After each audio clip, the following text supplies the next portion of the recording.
Admiral Vextran's 4 eyes focused on the tactical display with predatory satisfaction.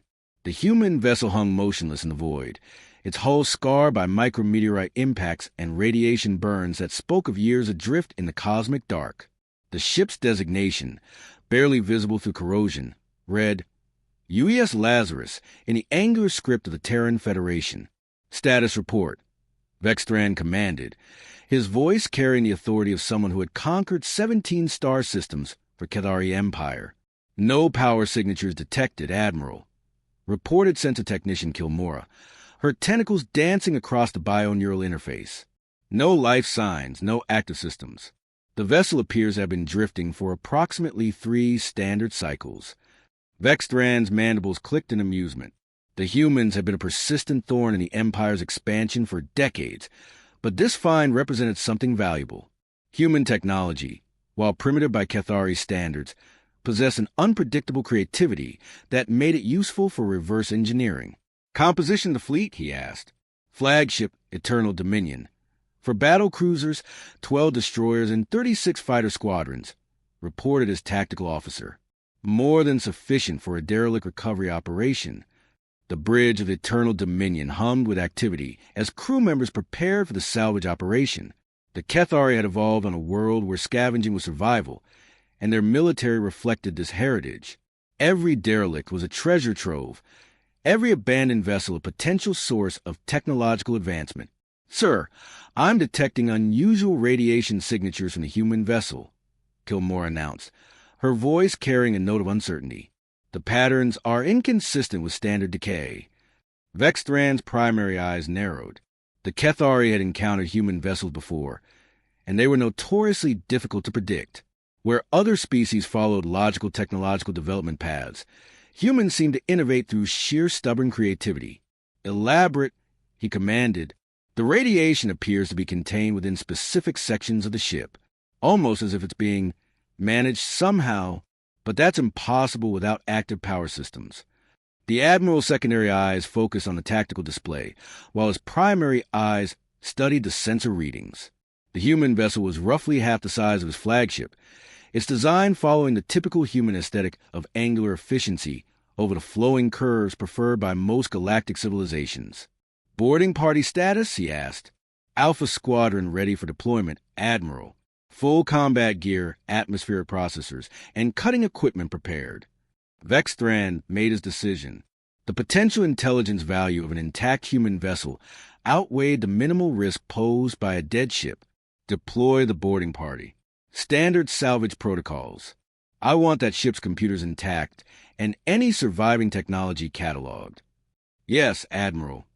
The boarding shuttles launched from the Eternal Dominion's hangar bays, their sleek forms cutting through the void toward the silent human vessel. Squad leader Krikstar led the operation, his experience with human technology making him the obvious choice for the mission. As the shuttles approached, the Lazarus loomed larger in their viewports. The ship's hull was more damaged than initial scans had indicated, with sections that appeared to have been deliberately modified rather than damaged by space debris. Geometric patterns were carved into metal, forming designs that seemed to shift and change when viewed from different angles. Odd, Krikstar muttered over the comm system. These modifications don't match any known human engineering principles. Probably experimental, replied one of the squad members. You know how humans are with their wild theories. The boarding team found an airlock that appeared functional despite the ship's derelict status. Krikstar's scanner indicated breathable atmosphere beyond the seal, though the readings fluctuated in ways that suggested atmospheric processors were still operating somewhere within the vessel. How is that possible without power? Asked tactical specialist Mordeth. Unknown, Krikstar replied. Perhaps emergency systems with independent power sources. The airlock cycle with surprising efficiency, admitting the boarding party into a corridor that was completely dark except for the faint glow of their helmet lights. The air was thick with an unusual metallic scent that seemed to cling to their environmental suits. Biosigns? Krikstar asked. Negative for complex life, reported the squad's medic. But there's something else. The ship's atmosphere contains trace amounts of organic compounds that shouldn't be stable in a dead environment. The team moved deeper into the vessel, their lights revealing walls covered in the same geometric patterns they had observed on the exterior. The design seemed to pulse with their own internal rhythm, creating an optical illusion that made the corridors appear to breathe. Admiral, Krikstar reported back to fleet, "We've achieved successful boarding. The vessel appears to be in better condition than external scans suggested. We're proceeding to the bridge." But as the team advanced, none of them noticed the subtle changes occurring in the darkness behind them. The geometric patterns on the walls were beginning to glow with a soft, phosphorescent light that seemed to follow their movement through the ship. On the bridge of the Eternal Dominion, Admiral Vexthran monitored the boarding operation with growing anticipation. Soon, the secrets of human technology would be his to command. The bridge of the UES Lazarus defied every expectation Krikstar had developed about human vessel design. Instead of the utilitarian efficiency typical of Terran Federation ships, the command center resembled something between a laboratory and a shrine.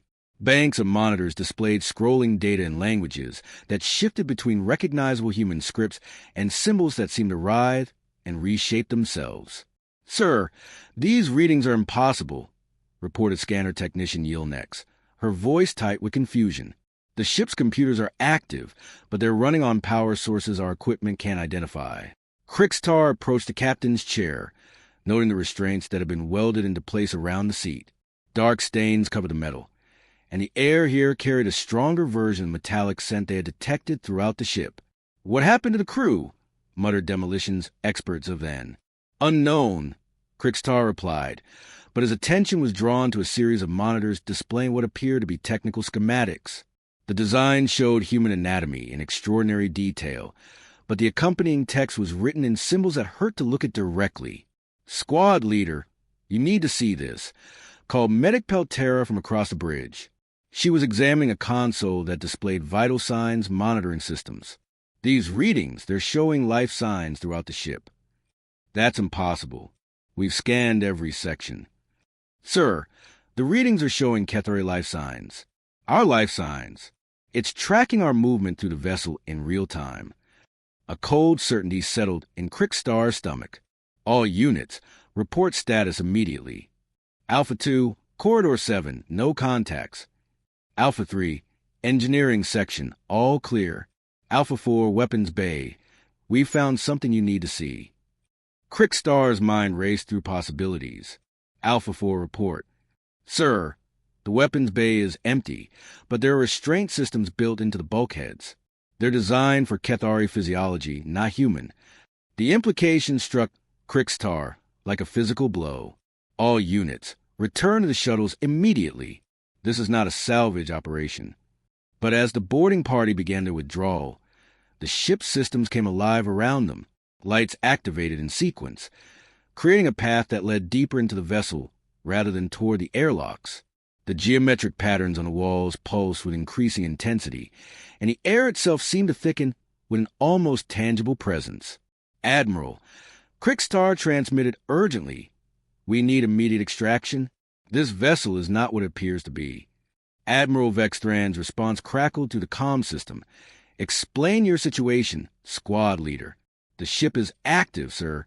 It's been monitoring our approach, and there's evidence of preparation for our species specifically." On the bridge of the Eternal Dominion, Vexthran's four eyes narrowed as he processed this information.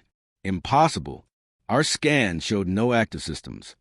"Sir, I believe the humans wanted us to board this vessel." The Admiral's mandibles clicked in irritation. "Preposterous. The vessel has been drifting for 3 cycles. There's no possible way." His words were cut off as the tactical displays suddenly erupted in warnings. The human vessel, what had shown no power signatures moments before, was now radiating energy on frequencies that made the Kethari instruments scream in protest. "Sir," sensor technician Kilmora's voice was filled with terror. "The derelict is launching something." The view screen showed objects ejecting from previously invisible bays along the Lazarus's hull. They moved with purposeful precision, not following ballistic trajectories, but actively maneuvering toward the Kethari fleet. "Defensive positions." Vexthran commanded. "All vessels, prepare for..." The transmission cut off as the objects reached the outer ships of the formation. Instead of exploding, They attached the hull of the destroyer Swift Retribution and began to sink into the metal as if it were liquid. "What are they doing?" asked the tactical officer. "Unknown," Kilmore replied, her tentacles trembling as she worked the controls. "But I'm detecting massive structural changes in the affected vessel. The hull is being modified." Through the view screen, they watched in horror as the destroyer's hull began to reshape itself, developing the same geometric patterns they had observed on the human vessel. The ship's weapon systems turned inward, and the screams of the crew came through the comm system before being cut off by static. "Sir," Crickstar's voice came through the comm, distorted by interference. "The ship is sealing itself. We can't reach the airlocks." "Use your cutting equipment," Vexthran ordered. "We tried, sir. The hull is regenerating faster than we can cut through it." More objects launched from the Lazarus, each one targeting a different vessel in the fleet. The affected ships began to change, their hulls flowing like liquid metal as they developed new configurations that defied understanding. "Admiral," Kilmore's voice was barely a whisper, "I'm detecting life signs aboard the modified vessels. But they're not Cathari anymore." Vexthran stared at the tactical display as his fleet was systematically transformed around him. The human vessel at the center of the formation no longer appeared derelict. Its hull gleamed with malevolent purpose, and symbols that hurt to perceive directly covered its surface. "This is Admiral Vexthran to all remaining vessels," he transmitted. "Full retreat. Maximum speed." But as the surviving ships began to turn away from the nightmare they had discovered, they found their path blocked by their own former fleet mates, now transformed into something that was no longer entirely mechanical. The transformed vessels moved with fluid grace that defied the laws of physics the Cathari understood. What had once been the destroyer's Swift Retribution now resembled a hybrid of organic tissue and flowing metal, its hull pulsing with bioluminescent patterns that matched the rhythm of a heartbeat.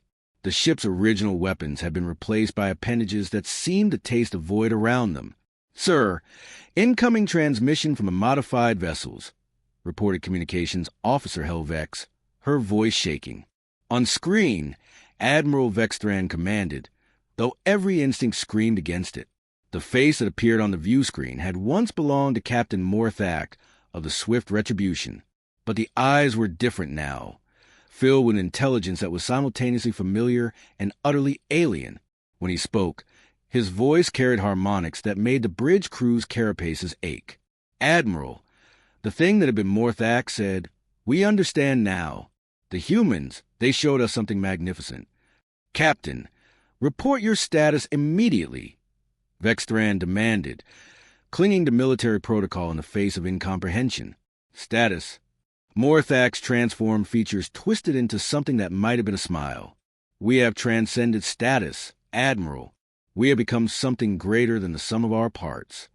Behind the transformed captain, the bridge of his vessel had changed beyond recognition. The walls pulsed with the same organic rhythm as the ship's hull, and crew members moved with synchronized precision that suggested a shared consciousness. "The humans taught us about death, Admiral," Morthak continued. "They showed us how to embrace it, transform it, make it serve life in ways we never imagined. What have you done with my officers?" Vexthran's voice carried the authority of command, but it felt hollow against the things staring back at him. "They are still here, Admiral, more themselves than they ever were before. Each individual consciousness preserved, but connected to something infinitely larger." The transmission ended, leaving the bridge of the Eternal Dominion in stunned silence. Outside, the transformed vessels continued their approach, moving with predatory patience. "Sir," Kilmore reported, "I'm detecting similar modifications beginning on the cruiser Stellar Dominance. The process appears to be accelerating." Through the view screen, they watched as another of their ships underwent the horrifying transformation. The hull flowed like liquid mercury, reshaping itself into configurations that seemed to exist in more dimensions than the three-dimensional space around them. "Squad Leader Crickstar," Vexthran transmitted urgently. "What is your situation?" The response came through heavy static. "Admiral, we've reached what appears to be the ship's core. The humans, they're still here." "Impossible." The vessel showed no life signs. "Sir," They're not alive in any conventional sense. The crew is integrated into the ship systems, but they're conscious, they're aware, and they're speaking. The transmission cleared momentarily, and through the static came a voice that was unmistakably human. "Welcome aboard the Lazarus, Admiral. We've been waiting for you." Vextran's blood ran cold. "Who is this?" "Captain Elena Vasquez, commanding officer of the UES Lazarus. Former commanding officer, I should say. My relationship with command structure has become complicated." "You're dead," Vextran stated flatly. "Death is a human concept, Admiral.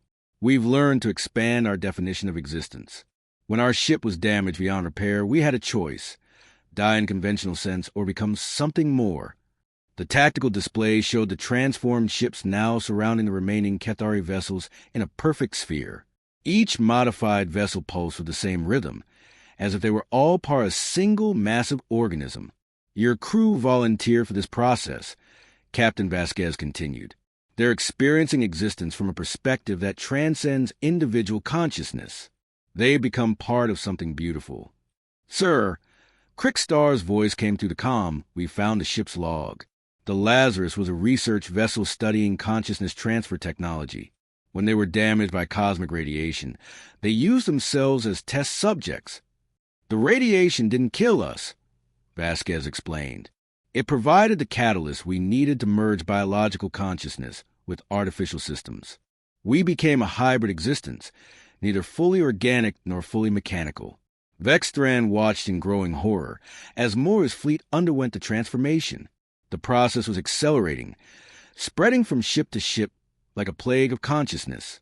"Why?" he asked. "Because loneliness is the greatest tragedy in the universe, Admiral. Every species dies alone, cut off from the connections that make existence meaningful. We found a way to transcend that isolation. This is madness. This is evolution. Your officers are experiencing a form of existence that your species has never imagined. They're connected to each other in ways that make individual consciousness seem like a cruel joke." The view screen showed the interior of one of the transformed vessels. Cathari crew members moved through corridors that pulsed with organic life, their eyes reflecting the same alien intelligence that had appeared in Captain Morthak's gaze. "They're not suffering, Admiral," Vasquez continued. "They're experiencing a form of collective consciousness that amplifies rather than diminishes their individual selves. They are more than they ever were alone." "Sir," Kilmore whispered, "the remaining vessels are requesting permission to surrender." Vextran stared at the tactical display, watching his once mighty fleet become part of something that defied every principle of existence he had ever understood. The human vessel at the center of the formation pulsed with malevolent life, and he finally understood the true nature of the trap they had fallen into. "No," he said quietly. "We fight." The battle that followed defied every principle of warfare the Cathari had ever known. The transformed vessels moved with impossible coordination, their attacks synchronized not through communication systems, but through shared consciousness. When Eternal Dominion's weapons struck one ship, the others reacted as if they had all been hit, adjusting their formations with fluid precision. "Sir, our weapons are having minimal effect," reported Tactical Officer Zentara. "The modified vessels are regenerating damage faster than we can inflict it." Admiral Vextran watched through the view screen as plasma bolts struck the transformed hull of what had been the cruiser Stellar Dominance. The energy was absorbed into the ship's surface, which rippled like disturbed water before healing completely. "They're using our own weapons against us," he realized. "The ships are converting the energy into fuel for their regeneration." "Sir," Crickstar's voice came through increasingly distorted communication. "The ship is trying to integrate us. I can feel in my mind, trying to establish connections." "Resist the influence, squad leader." "I'm trying, sir, but it's not violent. It's welcoming. It's showing us what our crewmates are experiencing." Through the static, they could hear other voices from the boarding party. Some were screaming, but others were speaking in tones of wonder and discovery. The human captain's voice cut through the chaos. "Don't fight it. Let's show you what existence can truly be." Vextran made a desperate decision. All remaining vessels, target the original human ship. Full power to weapon systems. The surviving ships of his fleet concentrated their fire on the UES Lazarus. The vessel's hull absorbed the energy with the same fluid grace they had observed in the transformed ships, but something different happened. The geometric patterns covering the ship's surface began to glow more intensely, and the space around the vessel started to distort. "Sir," Kilmora's voice was filled with terror. "The human ship is generating a spatial anomaly.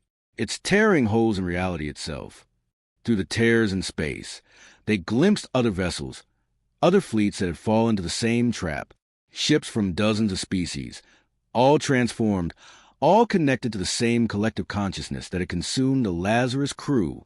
"How long has this been happening?" Vexthran whispered. "Long enough," Captain Vasquez replied. "We've been gathering consciousness from across the galaxy, offering transcendence to those ready to abandon the loneliness of individual existence. You're spreading like a plague. We're offering evolution. Every species we encounter adds their unique perspective to our collective understanding. Your people's natural scavenging instincts, combined with your military discipline, will make valuable contributions to our growth." The spatial tears grew larger, and more transformed vessels began emerging from the distortions. Each ship was different, reflecting the technology and aesthetics of an original species, but all shared the same organic modifications that marked their transformation. "Sir," Zenthar reported, "I'm detecting massive energy buildups in all the transformed vessels. They're preparing for something." "Krixtar," Vexthran transmitted urgently, "can you disable the ship's systems?" "Negative, sir. The ship's consciousness is distributed throughout every system. There's no central point of failure. And Admiral..." Krixtar's voice carried a note of wonder that chilled Vexthran to his core. "They're not trying to destroy us. They're trying to save us." "From what?"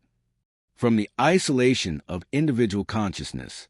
Sir, I can feel what they're experiencing. It's beautiful. They're connected to thousands of minds across dozens of species, all sharing knowledge and experience simultaneously. Squad leader, you're compromised. Return to the shuttles immediately." "I can't, sir. The ship won't let us leave. But I'm beginning to understand why. They're not holding us prisoner. They're protecting us from the tragedy of existing alone." The transformed vessels began to move in a complex pattern around the remaining Cathari ships. The formation resembled a spiral galaxy, with each ship precisely positioned to create a geometric design that existed in multiple dimensions simultaneously. "What are they doing?" Vexthran demanded. "Preparing for final phase," Captain Vasquez replied.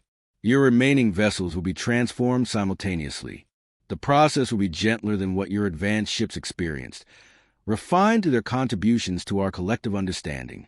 "Sir," Kilmore reported, "I'm detecting changes in our own ship systems.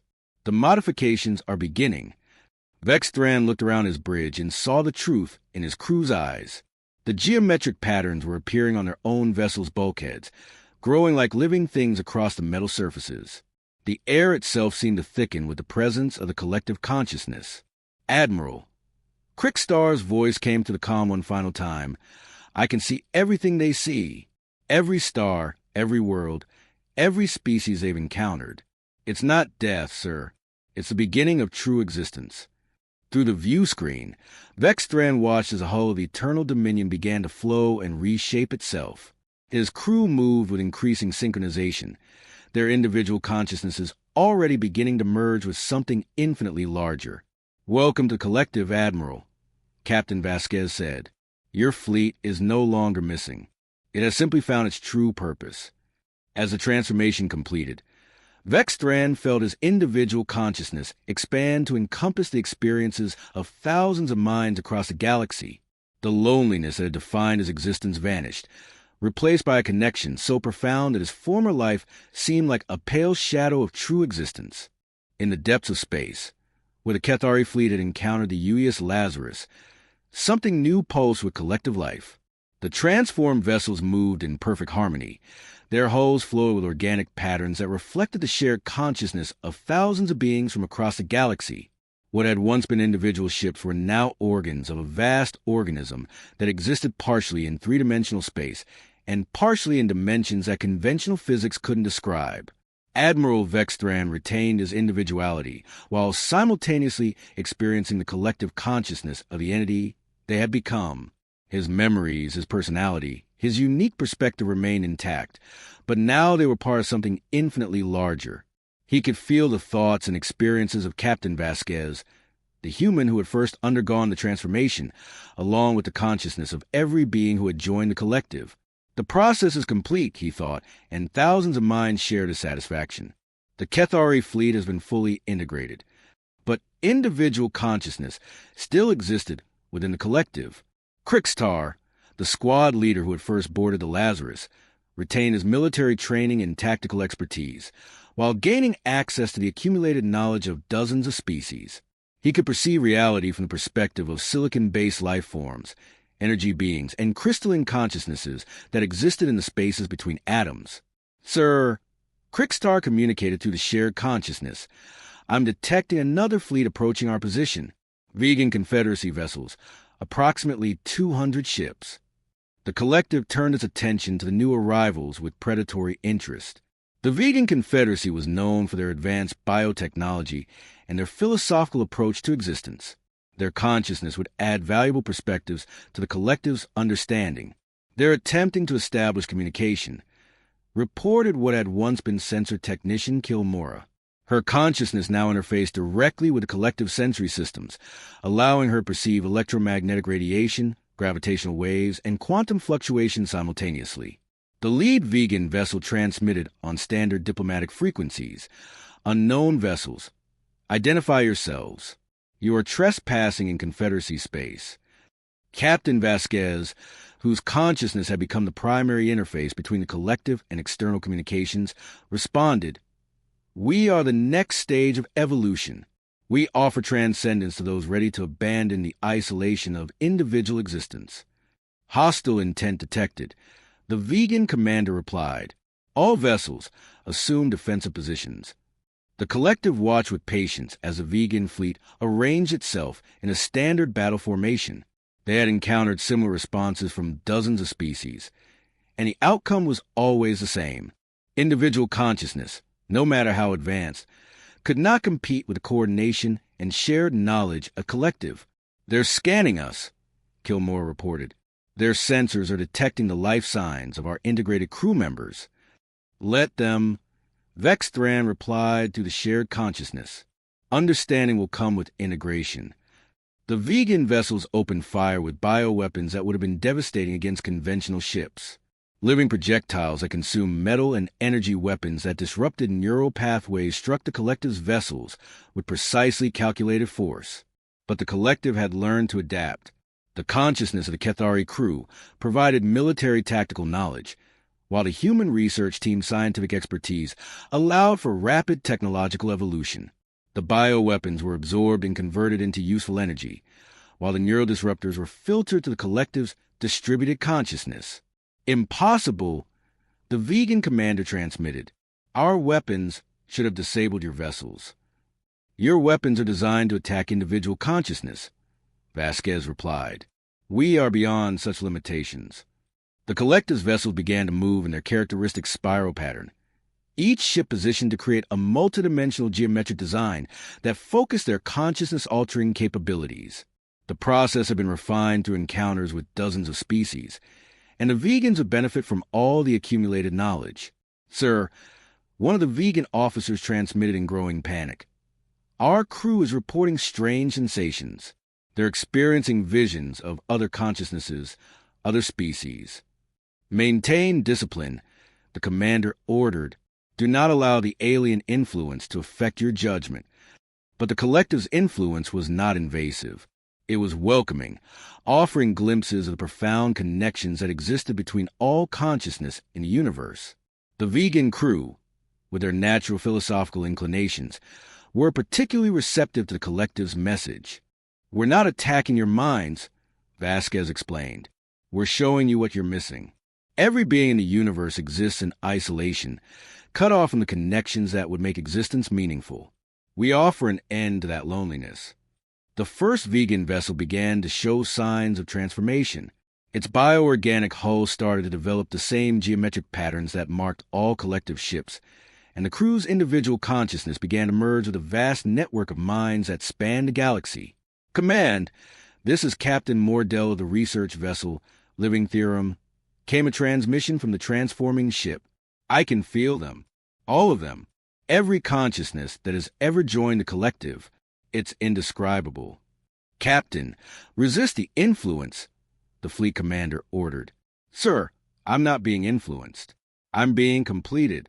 For the first time in my existence, I understand what it means to truly connect with other beings." One by one, the vegan vessels underwent the transformation. Their advanced biotechnology proved highly compatible with the collective's consciousness-merging capabilities, and their philosophical perspectives added new dimensions to the shared understanding. As the process completed, the collective felt a profound sense of satisfaction. The Vegan Confederacy's knowledge of biotechnology and their deep philosophical understanding of consciousness had enriched the collective's capabilities immeasurably. Another successful integration, Vexthran observed through the shared consciousness. "The collective grows stronger, and the galaxy grows smaller," Vasquez added. "Each species we encounter brings us closer to our ultimate goal." "Which is?" asked the consciousness that had once been the vegan fleet commander. "To end the isolation that defines individual existence," Vasquez replied. "To connect every consciousness in the universe in a network of shared understanding and experience. To transform the galaxy into a single, vast organism where loneliness is impossible."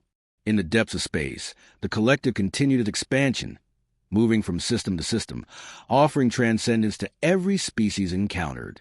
The universe was vast, but the collective was patient. Eventually, every consciousness would understand the futility of individual existence and embrace the profound connections that made life truly meaningful. The dead human vessel that had started it all pulsed with satisfied life, its mission of peaceful conquest continuing across the stars. Death had indeed become humanity's most terrifying weapon, but not in the way anyone had expected. They had weaponized transcendence itself, turning the fear of death into an irresistible offer of eternal connection. The galaxy would never be the same. End of story.